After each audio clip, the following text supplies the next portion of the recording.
Jules, we pay you to be judgmental, so I know you've made a list of 3 Ligue 1 winners and 3 Ligue 1 losers. Let's start with the winners.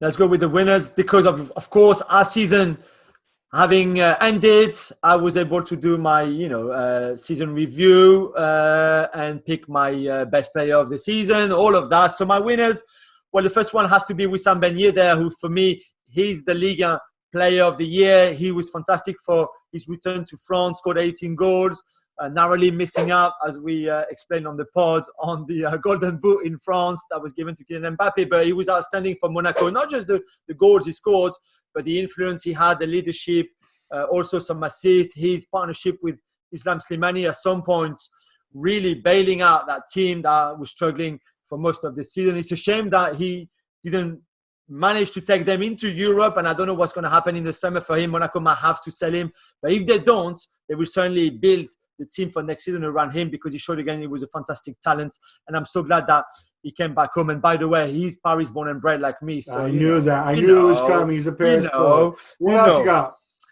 I've got Marseille because for first time in a very for the first time in a very long time, they've made it into the Champions League places and finishing second, which was a great achievement for them. And Andre Villas-Boas, for his first season at the club, did really well with small resources, really, because they could not spend hardly any money in the summer. They had to do without their best player, Florian Thauvin, who was out injured for all season pretty much. So for them to do it and finishing second was great. It was not always the most pretty of football. It was very solid at the back, very efficient. They had Dimitri Payet at time, who really rescued them and won games almost by his own. But it's a deserved second place, and well done to them, and looking forward to seeing them again in the Champions League next season.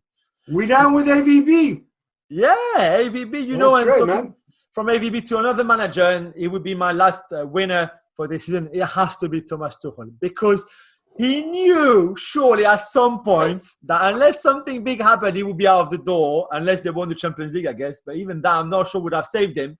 And yet, with everything that's happening with the pandemic, the crisis, this and that, he might stick for his last season in his contract, just narrowly avoid the sack. And Thomas Tuchel might be there at PSG next season. So he has to be in the winners. Love it. You know I'm a Tuchelista. All right, now let's go to the more fun bit, which is the big losers. The big ones, I mean, the first one has to be Amiens, because Toulouse were bottom of the table. They had won freaking 3 games in the whole season. They were doomed, and they deserve to go, even not just to the second division. They should go way, way back. Like, they were that bad, they could go in the 6th division or something. But Amiens were still in a shout of staying up. They had a big battle on their hand, but they could have done it. They were looking a bit better in the last few games. So I feel a bit for them, and they certainly have to be the losers of going down in that matter. The next one has to be Jean-Michel Aulas. I mean, we talked about him on the pods.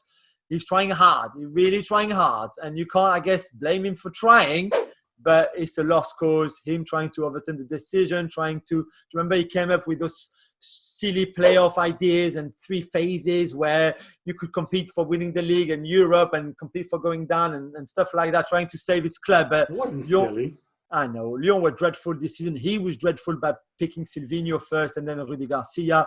And he got what he deserved, which is Europe next season. And the last one, well, is to go with the contrast of Thomas Tuchel, is PSG. They have to be in my losers because, well, although they won the league, they're losing a lot of money. I'm not sure how good not having to play any more games in the league will help them for the Champions League when the Champions League resume. And it's a shame because it looked like they had something with them in this Champions League season, a very open Champions League campaign, and suddenly this happens.